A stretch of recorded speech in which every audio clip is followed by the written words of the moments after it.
Estou? Olá! Está tudo bem? Está comigo também, graças a Deus. Passou-se tudo bem. Olha, no outro dia, desculpa lá, olha, fiquei sem bateria no telemóvel. Isto não aguenta nadinha. Não. Está viciada? Olha, é capaz. Olha, é como o meu Manel com as cartas. Lá com a bisca e com o chincalhão. É igualzinho. Então, acreditas que no outro dia acordou-me com a lambada nas ventas de madrugada e a gritar 6! Olha, eu pus-me logo a pé, que eu pensei que tinham entrado alguns ladrões aqui em casa. É assim, se fosse um ou dois, nós dávamos cabo deles, mas agora assim 6 não era muito difícil. Se eu percebo de artes marciais? Não, filho, eu nem conheço essas gajas. Não percebo nada disso. Olha, eu de artes só conheço a artes do teatro. Olha, mas sou sincera, não tenho lá grande jeito, não. Olha, mas conheço dois grupos daí que jeitosos são. É o Rite.com e os Melhores do Marão. Olha, aquilo é que é uma maravilha, eles fazem rir o pessoal. É, por acaso, eu não tenho, para isso não tenho jeito. Olha, mas eu acho estranho, é como o Manel diz muitas vezes, tu muito gostas de dar espetáculo. Olha, mas eu não sei o que é que ele quer dizer com isso. Não. Olha, e diz-me uma coisa, e tu ligaste ao pessoal agora na Páscoa, a desejar uma boa Páscoa? Sim? Ligaste ao Padre Samuel, ao Mário, se ela está? Fizeste bem, bons homens, sim, sim. Também ligaste ao Presidente da Junta aí de Várzea? O Henrique, aquele grande? Epá, ele tem uma voz. Sim, eu gosto muito dele também. É? Sim, ele é muito simpático. É. E à Sofia? À Sofia de Camila, senhora Presidente? Também ligaste? Também. Boa mulher. Sim, sim. Olha, eu também liguei a algumas pessoas aqui do Restelo. Sim. Olha, liguei ali ao tio Quim da Ranha, olha, a dizer que não ia lá comer as cavacas e o pão de ló e beber o vinho do Porto, não. Olha, aquilo é que era uma alegria, éramos para aí 20 pessoas a comer e a beber. Era, mas este ano não deu, não. Sabes, e também liguei à tia Lourdes de Baceiros. Sabes, aquela que faz meias de lá e luvas? Sim. Olha, fez umas muito jeitosas para o professor Eduardo para tocar a viola amarantina. Sim, sem dedos, sabes? Olha, assim ele toca, de verão, de inverno, toca sempre. Pode tocar sempre. Também liguei a esse. Ai, é verdade, e liguei ao Alvarinho para Paris de França. Olha, mas não ligo mais. Porquê? Eu gastei o meu dinheirinho todo. Eu fiquei sem dinheiro no telefone. É muito caro ligar para o estrangeiro. Não pode ser, não. Olha, já agora, como é que é o teu pacote? É velho. Oh filha, nós já não vamos para novas, então queria que fosse novo. Mas não é esse pacote. É o pacote do telefone. Sim. Não, é que é assim. Como agora estamos em quarentona, podíamos... Como? Tena? Oh, Birinha, eu não preciso das cuecas de incontinência, que eu, graças a Deus, ainda seguro bem nas águas. É Tena. Disse quarentena, não é quarentona. Desculpa, tinha entendido outra coisa. Está bem.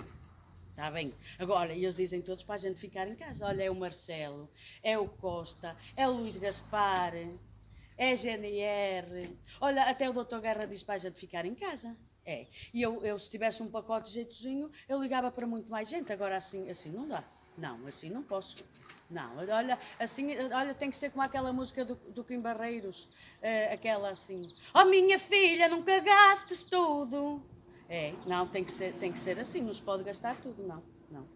É verdade, sim. Mas tu estás bem? Pronto, é o que interessa. Vais cegar erva agora para a tua vaca? Pronto.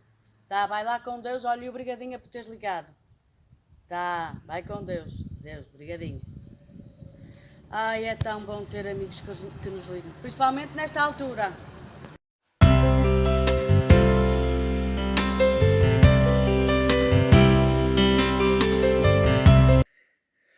Olá, boa tarde a todos.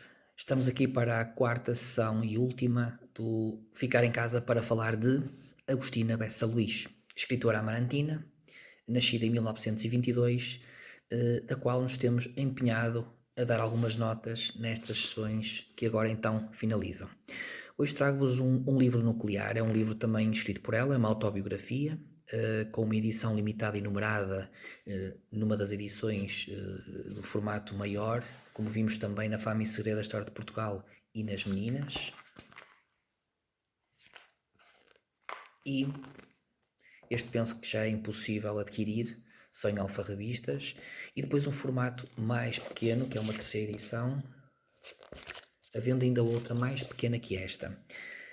Este livro, chamado Livro de Agostina, inicialmente era para ser chamado de fotobiografia de Agostina. Agostina rasurou na altura esse nome à mão e colocou o livro em pessoa ou a lei do grupo. A lei do grupo ficou como o título dentro do miolo do livro, ficando o nome O Livro de Agostina como o título principal. Portanto, é um livro escrito por Agostina Bessa Luís, uma autobiografia que de forma voluntária foi escrita de forma a cobrir o período desde o nascimento, digamos, a sua infância, até ao 25 de Abril. Agostina Bessa Luís comprometeu-se, então, na altura, depois a escrever uma segunda parte, pós 25 de Abril, até aos tempos atuais, o que não foi possível, porque nesse momento foi quando teve o problema de saúde que o levou ao recolhimento total até à sua morte no ano passado. Portanto, é uma história muito pessoal que nos leva a alguns locais onde ela viveu, casas e espaços físicos, cidades como a Pofa, como o Porto, como Esposende, como Vila Meá, terra onde nasceu. E ao longo do livro, Agostina vai nos apresentando com muita ilustração fotográfica, está ilustrado com muita fotografia, os vários elementos da sua família, tanto no Paço como das gentes do Douro, e as várias pessoas que ela vai conhecendo a nível de amizade, como por exemplo Maria Helena Vieira da Silva, artista que já falámos também aqui numa outra sessão, e escritores também conhecidos, e assim como algumas pessoas de um estrato social que estavam dentro da área das artes e também da política, algumas delas. Portanto, falando especificamente da família, que é aquilo que nos interessa, e na sua relação com essas pessoas e o olhar de Agostina sobre essas pessoas, que é isso que nós verificamos aqui no livro, eu como comprometer a fazer algumas leituras da obra de forma também a cativar-vos a atenção e a sugerir-vos a leitura, esperando que seja uma forma de vos levar à leitura do livro de Agostina, e vou fazendo aqui algumas referências a alguns elementos da família e lendo alguns excertos relativos a esses elementos da família para tentar perceber então na pessoa de Agostina as pequenas referências e observações que ela fazia. Mas este livro, também para referir, estas edições trazem alguma novidade em relação às outras, porque esta inclui 3 desenhos feitos pelo seu marido Alberto Luís, assim como um texto que ela considera um dos seus melhores textos, é Um Inverno Frio,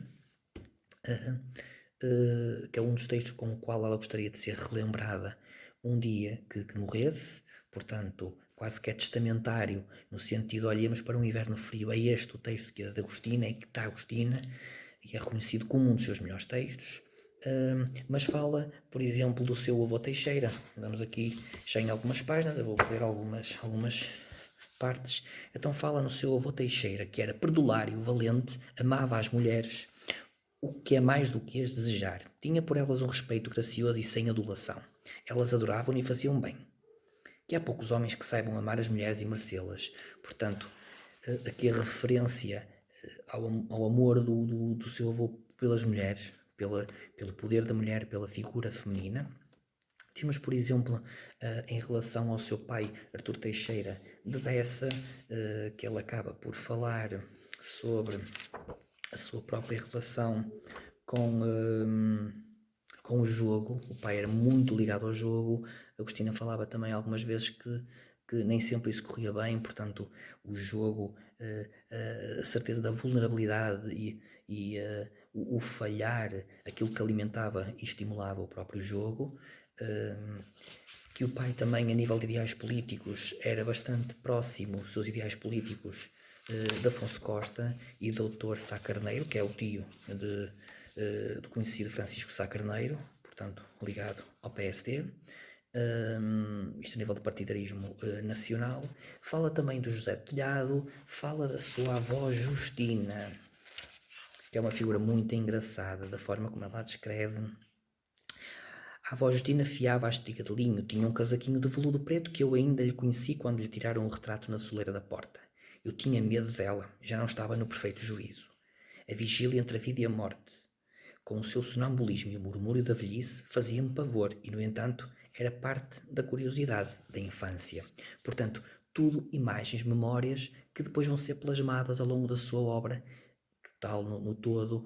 As suas personagens têm muito carregamento psicológico e densidade física destas memórias de Agostina Bessa Luís e que estão espalhadas, estão diluídas nas várias personagens, no seu herói coletivo. Temos o Tio do Mato em Vila Miá também, que fica ali perto da linha de comboio, que é um local onde ela ia pontualmente. Engraçado que há um livro que ela tem, as Estações da Vida, é um livro pequeníssimo, também realizado pela Relógio d'Água. É um livro extremamente bom, chama aquele livro imensas temáticas, no ato da escrita, no ato criativo, e acaba por nos trazer um retrato também das estações de comboio e do ambiente que se vivia dentro das carruagens do comboio, nas suas classes. Portanto, é ali muito próximo da linha do comboio, esta casa, a Casa do Mato, que é do Tio do Mato, que é uma casa que ainda existe. Fala sobre agentes do Douro, do avô materno, Lourenço Guedes Ferreira e Maximina. Fala sobre a sua mãe, figura também aqui importante, e em que nos refere, por exemplo,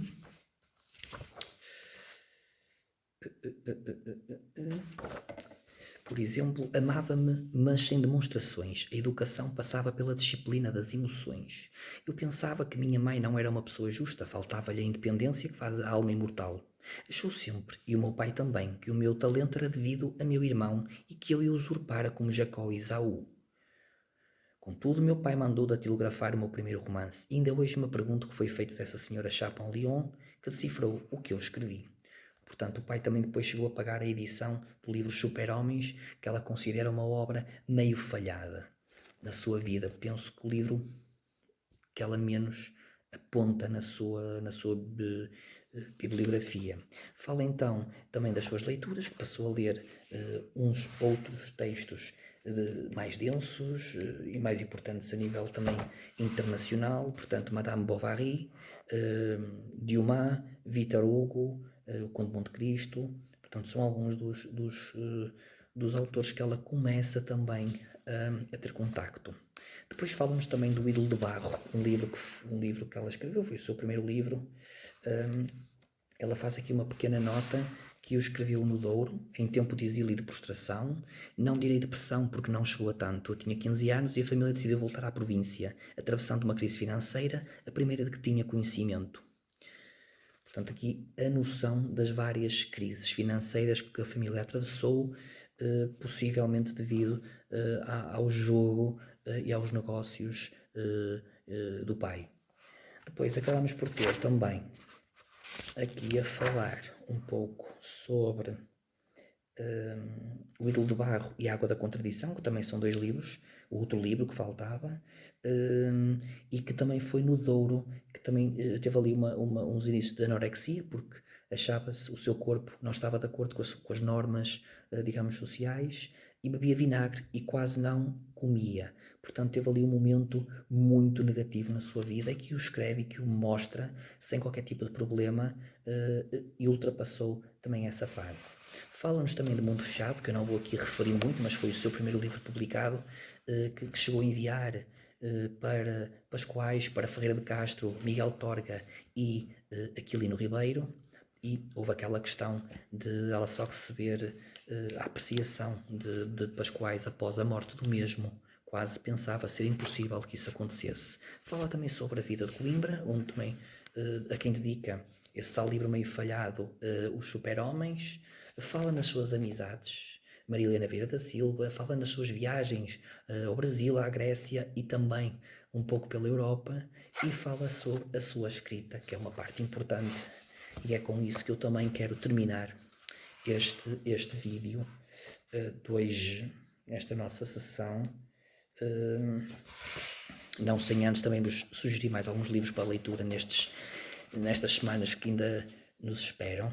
E então diz ela: não quero dizer que não tenha prazer em construir bem um texto, mas o que melhor eu gosto de fazer é uma história quase seca e sugerida por uma série de palpites e não pelo conhecimento da pessoa. Como Um Inverno Frio, o que vos falei, um dos melhores contos que escrevi até hoje.